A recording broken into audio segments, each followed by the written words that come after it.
Happy Halloween. Hope everybody's having a good Monday. I got another Monday motivation for you today, brought to you by the TileMoney University.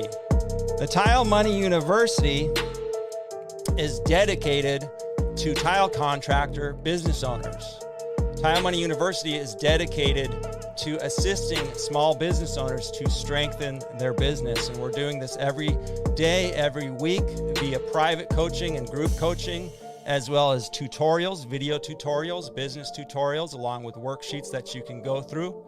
And I'm having the best time of my life working both one-on-one and coaching small business owners. It's one of my passions. It's why this podcast exists. And I'm happy to be telling you that if you want more than the free podcast and Facebook can deliver, go to the TileMoneyUniversity.com to find out more. The link is wherever you're watching this. So today I want to talk to you about fear. I thought it was fitting on October 31st, 2022 to talk about fear today. And if you have comments along the way, set them up in the show notes here. We're recording this podcast live. And so fear is such an important topic. I see fear everywhere I go. I go for a walk and I talk to my neighbors, and they are predominantly, some of them, not all of them, predominantly speaking of fear-based things in the world. You know, we have a lot of scary stuff happening in the world today. A lot of talking heads are talking about scary things. And a lot of business owners are afraid of succeeding. And that's really what I want to ask you today. Are you afraid of success? Are you afraid of failure? And how is that fear, how is that emotion holding you back? I'd love to hear your thoughts.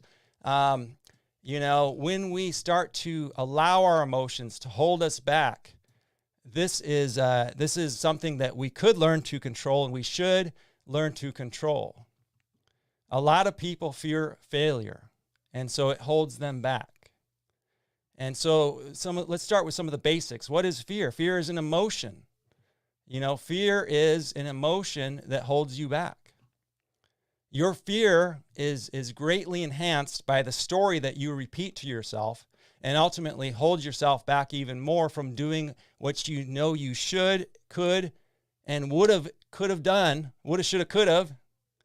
And so now we understand what fear is. It's something that, you know, I mean, I think we all understand what fear is. It's an emotion. Well, why? You know, dig deeper. Ask yourself, why am I afraid of this particular thing? You know, why am I afraid of succeeding? It might be self-doubt. It might be another emotion for you. Do you feel and identify with self-doubt? I know I do. My whole life I've had it. It's limiting beliefs. You know, I can't succeed. I can't do that. I can't do a podcast.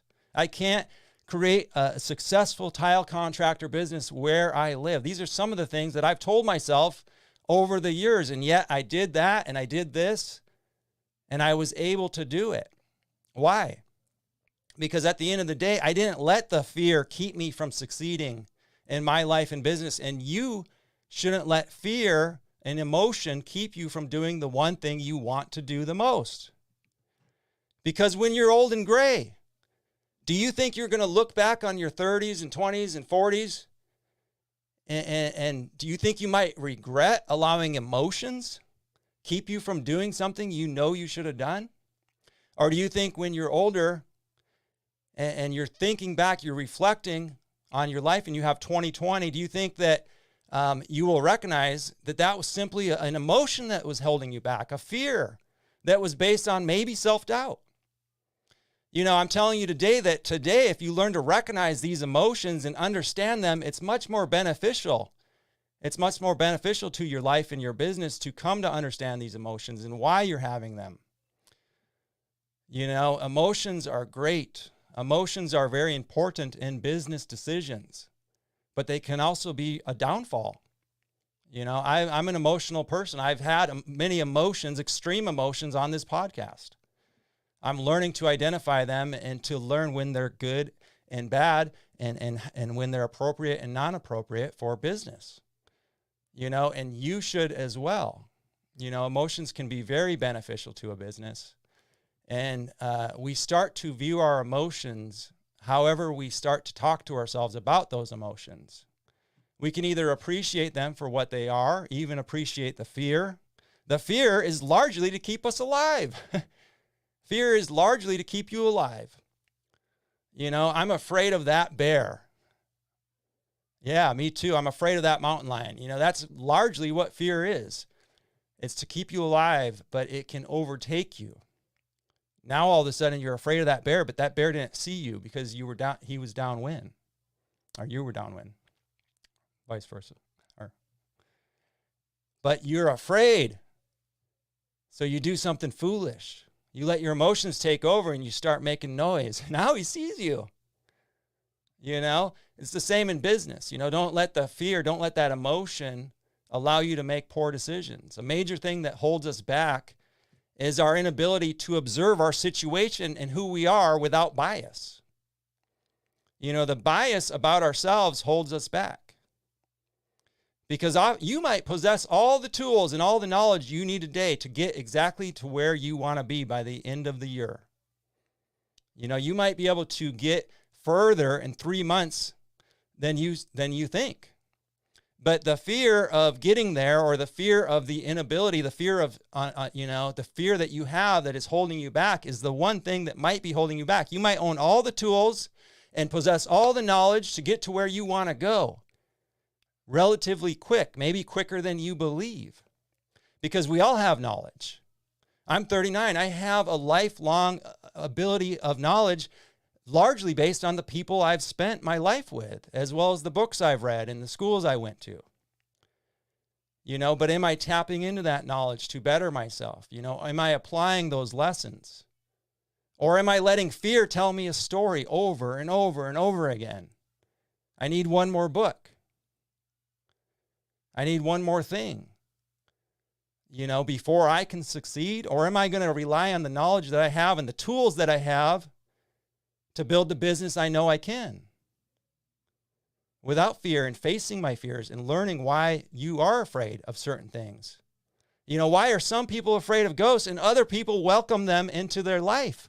Largely based on what they learned as a child and what they continue to tell themselves, or the society told themselves, over the course of their lifetime. I was talking with someone the other day, and she said, I was never afraid of ghosts as a child. In fact, I thought they were friendly spirits. I had the complete opposite experience. I was terrified of ghosts. I remember looking out my window on Halloween Eve and having nightmare after nightmare after nightmare because of the things that were indoctrinated into my brain, because of the way they told me about ghosts when I was a young child. And so we all have different experiences. This is true. So we all have different fears. We all have different strengths and weaknesses. We all have this knowledge that we've gained through a lifetime, and the things we read and the things we study and the people we associate with. But often we discount that knowledge. It can't be enough. I can't have enough knowledge because I didn't go to college, or I didn't go to high school. I can't be as successful as somebody who did both those things. That's not true. That's a lie. Who says? There's people, they made movies about them that had no education, and they became a pilot. I think it was one guy, he became a pilot, a doctor, and I don't know what else, but he became 2 or 3 professions that you definitely need a college education for, and he did it anyway. Now you say that's illegal. I'm just illustrating that he didn't let that stop him. It can't be that simple, Luke. You're telling me right now, and you're telling yourself. You're lying to yourself, and you're lying to me. I need something more. I need that knowledge. I need more knowledge. I need another book. Those remarks will hold you back and might result in failure. What is failure? Failure is described as just abandoning or winging the process. When you fail, or you feel like you can not do something to change your circumstances. So what do you tell yourself? If you feel you failed in your business, what do you tell yourself? Often it might sound like this. I failed at my business because of her or him, or my employees sucked. My clients sucked. I'm not in a good area, Luke. I see you guys over there charging X. I might want to move to your area because I failed in my area because it sucks. Is that true? Or are you reinforcing a lie? Are you developing cognitive bias in your own mind and your own beliefs about yourself? What is cognitive bias? Cognitive bias is when we ignore the rate of events and evidence occurring to help us make decisions. A very simple way to illustrate this is saying, I'm afraid of flying. However, I'm not afraid of driving. That's cognitive bias. You're afraid of flying, and you're probably repeating that to yourself on your way to the airport, days before the airport, as you walk up that terminal, and as you enter that plane, you pop another Xanax because you're afraid of flying. Math and science tells you that there's a much higher chance of getting in a car wreck on your way to the airport, but that doesn't bother you. That's cognitive bias. You've repeated a story to yourself so many times that it becomes your reality. In other words, you decide not to do anything about your fear or failure, and you decide to lean into it and accept it as part of who you are. You're going to convince yourself and others of all the reasons why it failed, all the reasons why your business couldn't succeed, and why it cannot work. I have these discussions on Facebook and in other groups and often with people, and I've had them myself about myself. Why can't it work? Why did I fail? You know, oftentimes we tell ourselves these cognitive bias words. Well, it was because of this, that, and the other. It wasn't me. I had a discussion with a man the other day on Facebook. I hate tile. I'm burnt out. I'm just sick and tired of it. My body can't take anymore, and my brain is just stressed. And I'm good, and I make money, but I want something else. So I present 2 or 3 options. Each one could not work for this man. Each one was not a viable option for him. So what do? Do you just want to commiserate and have someone tell you, yeah, it does suck. Tile does suck. Business does suck. And it is going to suck for the rest of your life? Or would you rather have someone tell you, what if you tweaked it? Well, that can't work because of this, or that. What if I can give you examples of people who are making it work? I don't want to see them. You know, I shared a franchise. I started a franchise discussion in TileMoney the other day. Do you think we can learn from franchises was my question. 80% of people didn't read the question, and they told me franchises will never work in the tile industry because of these reasons. I wasn't asking them to start a franchise. I wasn't saying we should adopt the franchise model in the tile industry. I was asking a question. Do you think we can learn from bath fitters and why they can sell at 10,000 and you can sell at 5?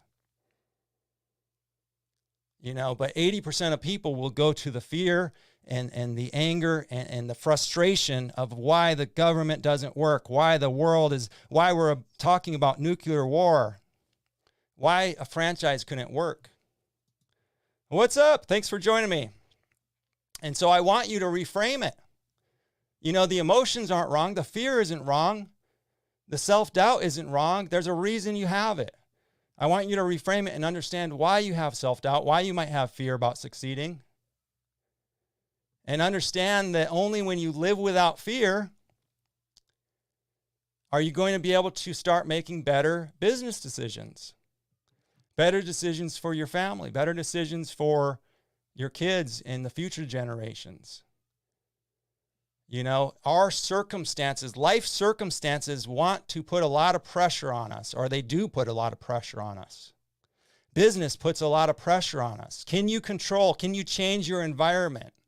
Yes, you can. Yes, you can. In order to get what you want, you can control your environment. You can invite into your life fear.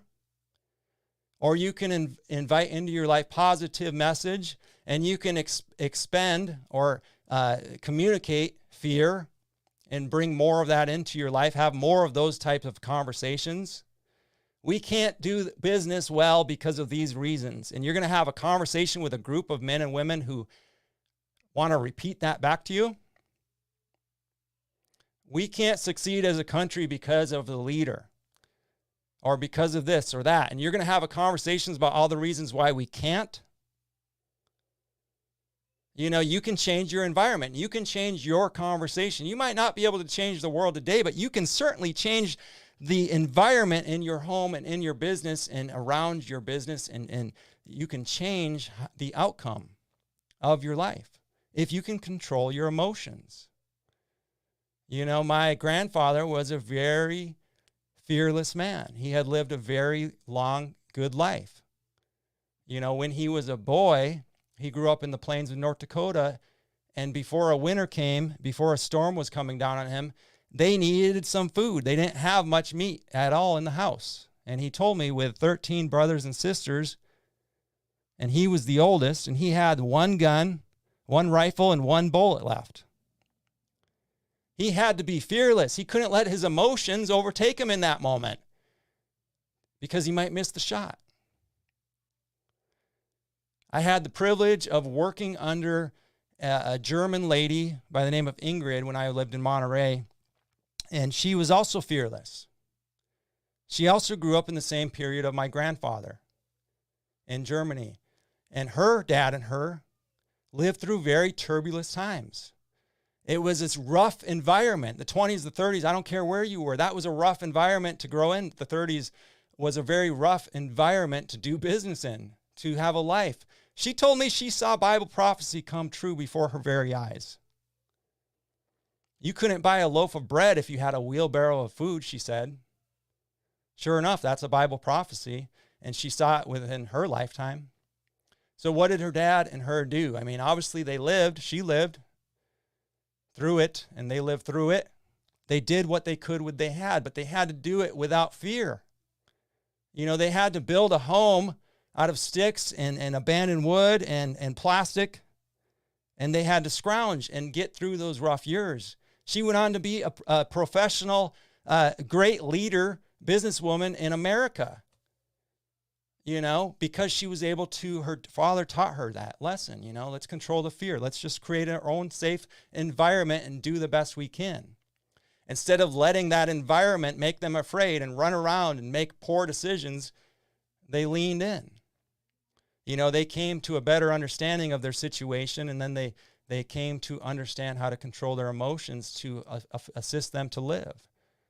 And so that's what I want to impart to you today. Don't let the fear of not succeeding keep you from succeeding.